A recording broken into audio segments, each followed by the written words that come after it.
Good afternoon, everyone. Shannon here from I Cook You Serve. I'm joined today with Dawn Thomas from the Northamptonshire Rape Crisis. Thank you very much for joining us today, Dawn. Thank you for inviting me, Shannon. It's a pleasure.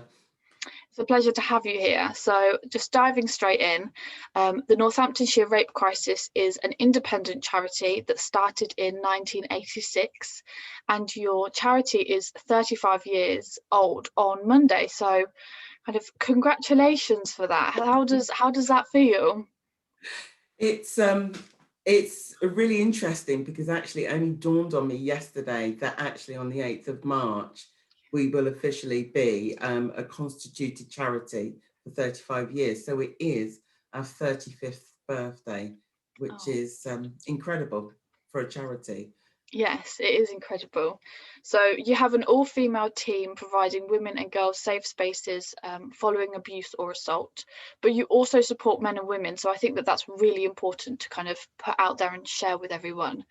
The Northamptonshire Rape Crisis supports individuals who have been raped and sexually abused. So just going back to it being your birthday on the 8th, how did the charity get started? Well, the charity started with a founder member who unfortunately was a victim of a stranger rape in her own home. And after that event, she reported it to the police. But what she struggled with was actually finding independent support that specialised just in sexual violence. As a county, there was lots of other organisations. For one, victim support, which is where our founder member originally worked or volunteered for, but there was no specialism linked to sexual violence. So with a collective of other women, she explored and reached out to other rape crisis centres across the country and then started to develop Northamptonshire Rape Crisis. Wow, what a phenomenal start to a charity and the strength that it takes to build that. So before we discuss the services and support that Northamptonshire Rape Crisis provide, why is it so important that people who experience sexual abuse or rape get support? This might sound like a bit of an obvious question to some people, but I know that you'll have a great answer, and there's a bit of a deeper meaning as well to it. Okay, in terms of accessing support for survivors of sexual violence, whether it's recent or whether it's historic, we feel as a service provider it's incredibly important because what often happens is that we try to rationalize our experiences and then we put a defense mechanism around it, which is phenomenal, and then we protect ourselves from any further triggers or hurt or damage as a result of the trauma. However, what tends to happen over time is those defense mechanisms no longer fit their purposes. So what we might do is actually push people away who are trying to support us because we want to protect the secret that we're holding. And that's why accessing our support is about actually let's unpick some of those defense mechanisms over a period of time. I think it's really crucial to say we don't necessarily have to talk about the actual incident. It's the feelings and the emotions that sit around the incidents that we work with. Brilliant. So I think this is a really good time to say that you are a charity and the services that you do provide are free as well for your service users. So anyone watching, just to know. That leads us really nicely on to the variety of services that you provide. And I like to do a little bit of research just so that I feel prepared to kind of give you the best podcast. And I was really shocked and surprised at the complete range of kind of the support that you provide and kind of the bubble and warmth that the charity kind of extends to. It's a really big range. So I don't know if we'll be able to go into each of it, but we'll see how we get on. So you have a medical support centre called Serenity SARC, and that's the Sexual Abuse Reference Centre. And these check things from cuts, bruises, STIs and pregnancies. So can you just expand on the role that this group play for your service advisors? Okay, so Serenity is the start centre, as you said, and Serenity, we work alongside Serenity. So if Serenity is working with a victim of sexual violence, which is a recent assault, they will do all the forensics.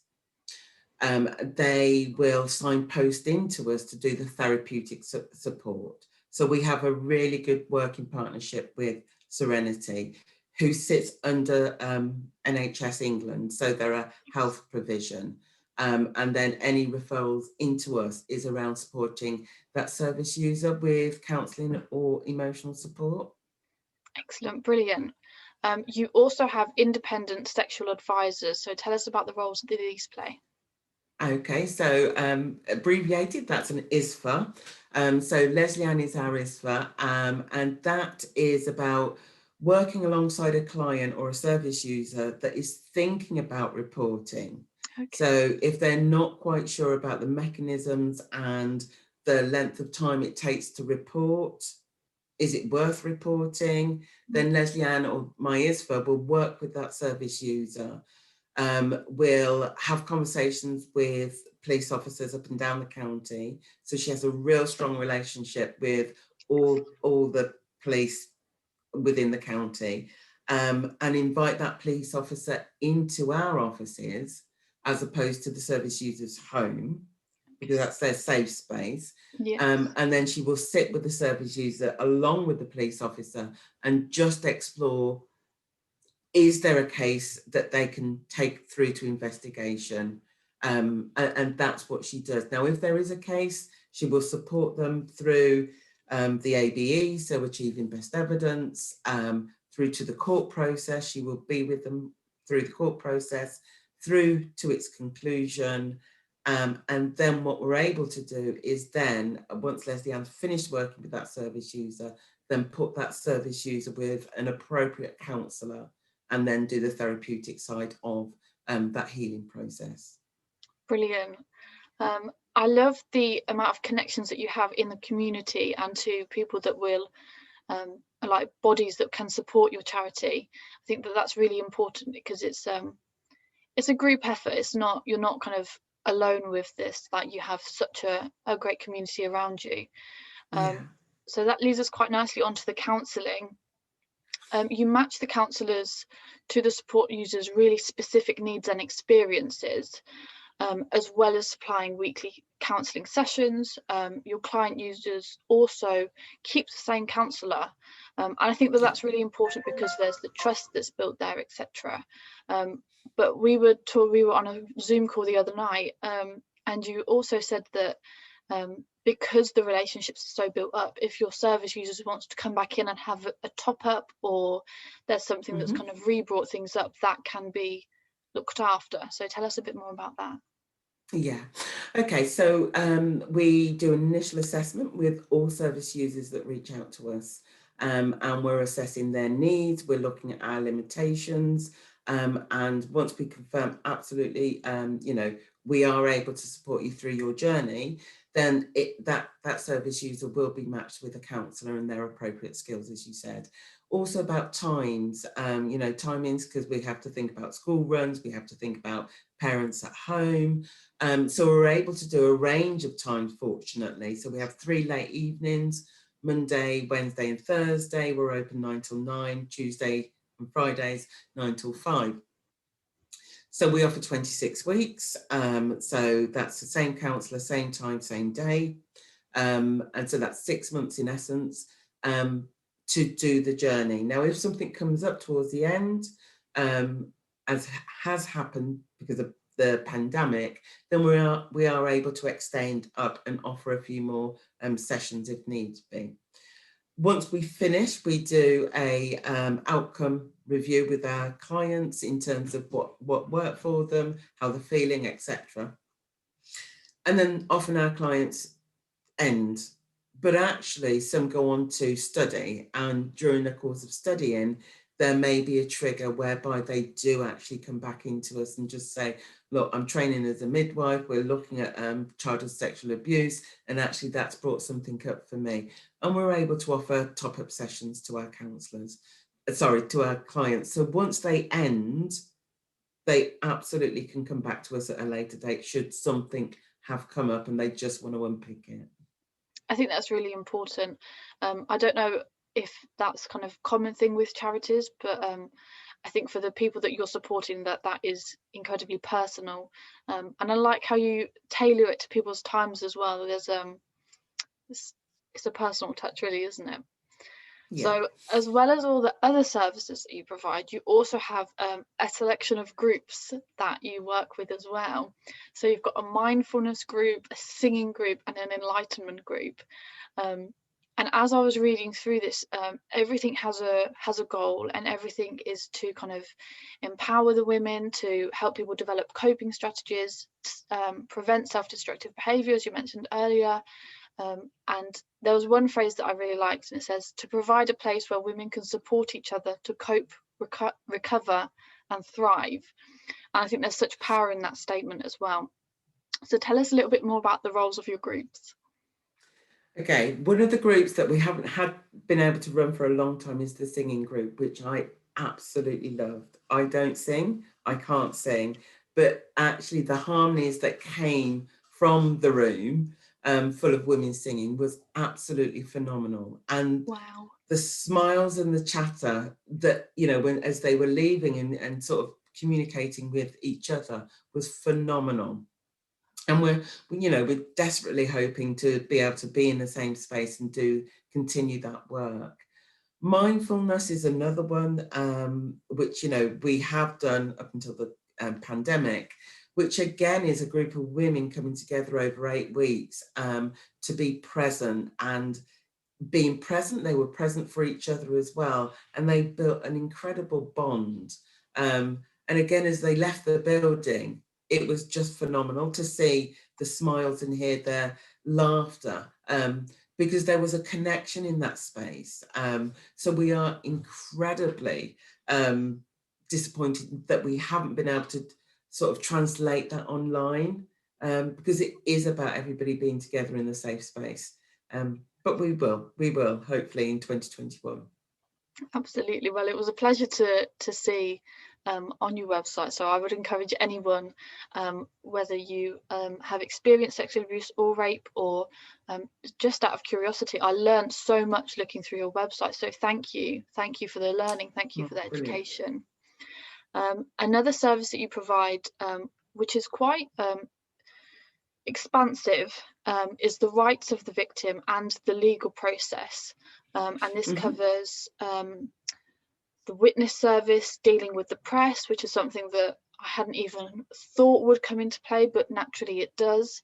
And just all of this education for your service users at what I can only imagine would be such a difficult time. So how does this, the legal process, how does this support your service users? I mentioned before the Is for Service, so that's Leslie Ann who leads on any of the criminal justice system. That's she is able to challenge a police officer's decision not to investigate, so she can escalate that, and has done more recently. She can challenge decisions from the CPS not to, take to trial. She can get clarification as to why they choose not to take to trial. What she also does is work with other rape crisis centres up and down the country, because there are 39 other rape crisis centres up and down the country who we collaborate with to lobby and challenge government stroke CPS decisions. And we work with other women's organisations to lobby and challenge decisions from the CPS or from lawmakers, basically. To also look at things last year and the year before, so 2019-20, we were challenging the CPS's decision to obtain records from a victim's mobile phone. Okay. So a lot of our victims, have their mobile phones taken from the police to be scrutinised, and then any information that's picked up from that given to the defence, but actually the perpetrator doesn't have to do that. So there was a lot of lobbying from women's organisations such as our own to challenge that decision, and it has now been dropped by the CPS. Excellent, congratulations. That is a massive breakthrough there, and must make a massive difference. One of your you have a selection of values that I'll read later on, but they really stood out, and the wording you could tell was very specific.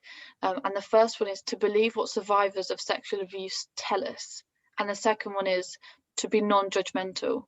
And I just think that the action that you've taken there encapsulates your values, and I'm a massive fan of that, so good on you, well done. Thank you. That's brilliant. So whilst we're talking about the police, I think it's important to also mention that your service users don't actually have to report anything to the police. Why is this so important? I guess one of the things, in terms of, you just read out in our values, that we are there for the service user, and it's the service user's decision as to whether they choose to report or whether they choose not to report. We are there to support them on their journey, and if that journey is to recover as best as they possibly can from the trauma that they have experienced, we will support them on that journey. If their journey is to seek a criminal justice outcome, we again will support that on their journey as well. Sometimes what happens is the decision not to go to the police is the service users, and we go through the counselling process. They are so empowered by the counselling process, they then decide to report. So we will then support them on that journey. Excellent. So very much our remit is about supporting the service user to make their decision, and we will support them in the decision. I will just say that where there is sometimes a little grey area, if it's a recent stranger rape that has happened and a service user accesses our support, there may be a public safety duty of care that we have. Yes. And we will talk to the service user about that. There are things like CCTV footage that can be captured, but what we're able to do, which I think is really, really important, is support that service user to make what we call an anonymous report. Okay. So they can make an anonymous report, and that is saying, I want you to know that there's a perpetrator out there, but I do not want to be part of a criminal investigation. Wow. So we're able to do that. So, you know, we are 100% there for our service users. We're not connected to police, and we're not connected to the health. We are about supporting that service users, but we do have good relationships both with the police and with health as well. So where there's things like sexual health checks that need to be done, we can organise that so that the service user has a safe space within the sexual health clinic. They're in a room. We are able to accompany them as well. Obviously not through the examination, albeit we have been asked that as well.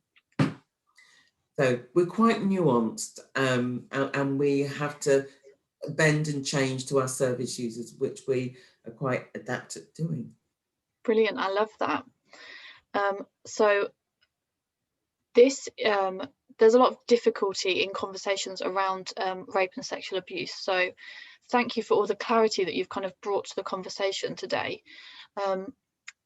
And I know because of the misconceptions, a lot of which you break through and a lot of which you challenge, as you said, you have difficulty fundraising. So can you just expand on that a little bit more, please? Yeah, fundraising for sexual violence is an interesting space to occupy. I think there is a misconception that we are angry women that want to eradicate men, and it's not about that. There is a stigma and assumptions made about survivors of sexual violence, which often isn't true. We talk about 1 in 4. So 1 in 4 women have been impacted by sexual violence within their lifetime. And that often includes friends, relatives, siblings, etc. But people have, I think, preconceived ideas about what a victim of sexual violence looks like. Yes. And how that incident has happened. And often it's quite far from the truth. Our survivors, our clients come from all different walks of life with all different backgrounds, and each one is unique. So there is no atypical survivor of sexual violence, and yet there is a stigma that it's a female that's out alone at night, drunk, sense of what she's wearing, sense of who she's with, and often it really isn't like that. And then we've got so with the myths that go with sexual violence, then often what we do as women is that we blame ourselves for an incident that has happened to us, even though it wasn't our fault. So you've got all the shame, the guilt, and the myth that surround sexual violence. And what we want to do, and what we've tried to do historically, is have open dialogues in terms of actually some of the truth that sits behind it. Yes. No, that's really important. Thank you. No, go on. Oh, I was going to say, the one thing that we really try not to do, and it's really difficult, is not to trigger a listener. Yes. Because, in terms of sometimes I would historically be on the radio and, I would always try and give out a trigger warning. We are going to talk about sexual violence. We are going to talk about the impact it can have on somebody, on their education, on their ability to work, on their mental health, etc. But actually, there are people that, such as my organisation, that are able to support you if it does impact you in any way. Thank you for sharing that. It's really, the way you approach it is very well done. Rape and sexual assault naturally isn't something that you can put on a poster. It's not something you can put on a leaflet to raise awareness. So the way you approach it is really important. And yeah, you do it in such a nice way, but you still address the message and support people. Yeah. So thank you for the work that you do. So this is kind of my turn to talk now a little bit.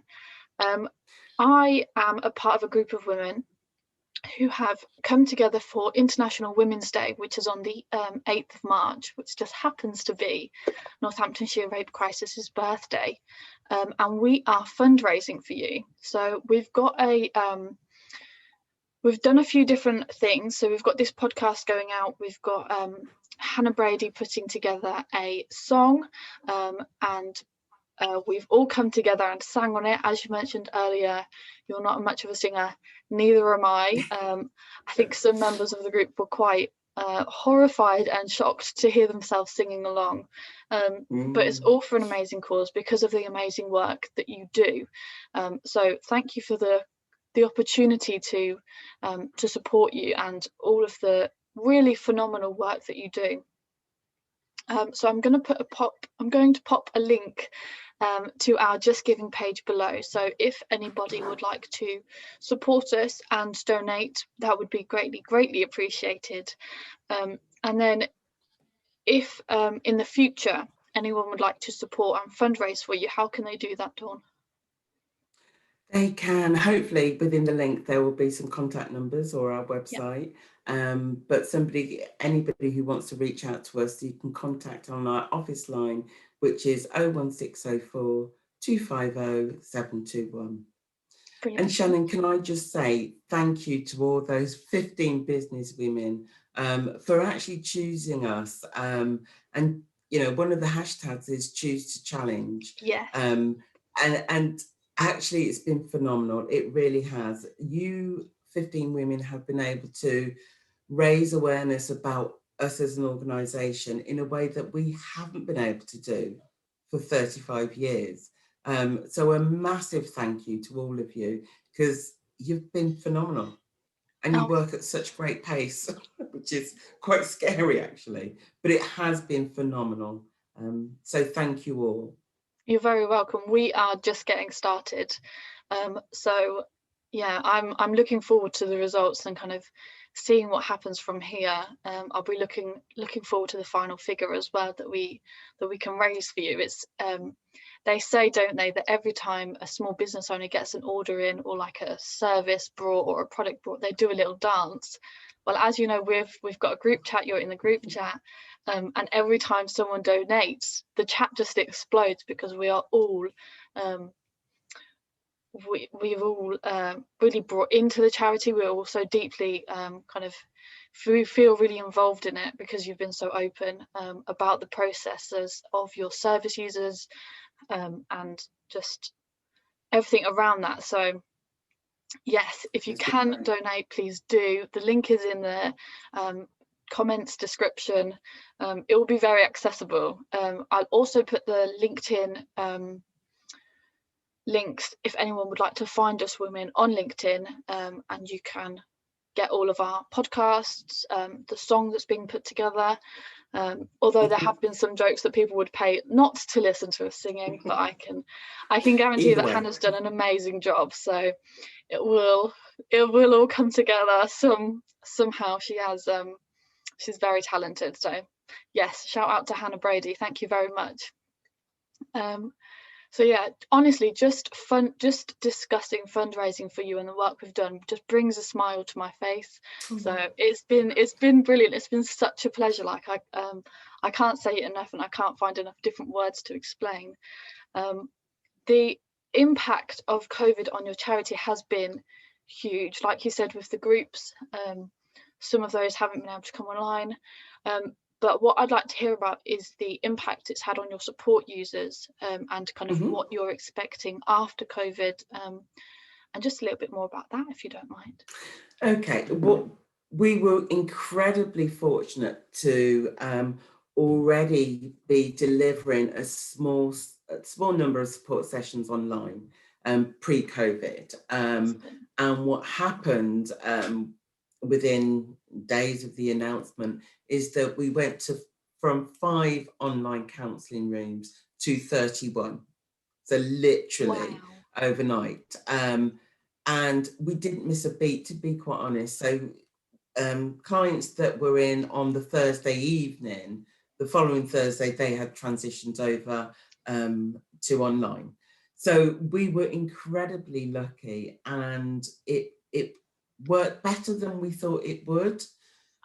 We did have some service users that couldn't have their sessions online because schools were closed, and therefore children were at home. So we had 31 at the time that were deferred clients due to COVID, and we did welfare checks. But once the first lockdown lifted, we were able to start seeing those service users and get to the end before lockdown 2 happened, etc., etc. So we were lucky, and I guess we are now looking at what next as we come out of lockdown 3. We will do a phased return, but actually some of our service users may actually prefer to be online. There's no travel, there's no bus. So I think what we're going to do is sort of a mesh of both face-to-face and online provision. That opens it up to more service users. Wow. So, if there's a positive out of the pandemic, is actually testing and trialing the online provision. I know as business users, workers or owners, that actually we're probably zoomed out, but actually for our service users, it really is a good fit. For some of them, we cover the whole county, so you won't have to travel, or we don't have to travel to Corby, Kettering, Wellingborough, etc. We can do it online. Excellent, that's brilliant. And I love that you just didn't miss a beat. No one missed a session. You just work incredibly hard. Yeah, it's phenomenal. So before I ask my last question, I'd like to read your values out, just to share with anyone who's listening, because I think they're really important. And like I said earlier, the wording is so well put together. So here goes. So to believe what survivors of sexual violence tell us. Number 2, to be non-judgmental. Number 3, to recognise survival strategies. To enable survivors of sexual violence to retain control. Number 5, to recognise it is an individual's decision whether to report the incident to the police. To empower and enable survivors of sexual violence. To validate feelings, whatever they are. To dispel myths. To treat all survivors and sexual violence as individuals. To provide a service that is anti-oppressive, and finally, to promote and protect children's rights under the United Nations Convention on the Rights of the Child. I saw those and I was just really moved by them, because there are so many myths and kind of misconceptions, and sometimes people don't even want to kind of be kind of seen alongside, because it's kind of, well, what will, like, am I trying to tell my family something? Am I, like, there's just so much unknown information, but I feel like these values just cut through to exactly what your charity do. So I'm so pleased that they are so readily accessible. So yeah, thank you again for that. Your website is absolutely brilliant. It's full of information as well. So finally, and I know that this is a big question as well, because I know you'll have a variety of answers, but how can people support you and how can they get in touch with you as well? Okay, I mean, if anybody wants to get in touch, then please, jump onto our website and you can see the contact details. There's contact forms. So if somebody wants to refer into us, there's the self-referral form. If somebody just wants to reach out to us, then, give us a call. What can you do for us in terms of promoting the service? We are 35 years old on Monday, and yet very few people know about us. We're almost one of those services that you only know about us when you need to know about us. We have service users that have gone to their GP 2 or 3 years ago and then may make a phone call today, for example, because actually sometimes service users take 2 or 3 attempts to access us. They may book an appointment and then actually go, I can't do this. It is a huge step to access us as a service, because it tells us that you are ready. And then once then somebody, gives us a ring, etc., we will invite them in, give them an overview of what we do, etc. But if there's anybody else who's thinking, how can I support, then by all means, you want to fundraise for us, then jump onto our Just Giving. As you know, Shannon, it's quite easy to set up a fundraising page. But actually, if you want to promote us or advocate for us and want to know a little bit more, then by all means, give me a call. Brilliant. Thank you ever so much. I will put the contact details of the charity, any emails, numbers, they'll all be in the description for people to access and to kind of get in touch if they need to, or just to learn more. I've learned so much during this, so thank you for the education that you've provided. Thank you from all of the women that are involved with the International Women's Day fundraiser for Northamptonshire Rape Crisis. It's been such a pleasure working alongside you. Thank you for your time. I know that you're extremely busy. As you mentioned earlier, you are pushing and you are tackling. You've spoken in Parliament, you are on the radio. What you do is really phenomenal. So thank you from all of us. So yeah. Thank you. Thanks, Shannon. Brilliant. Take care. Thank you.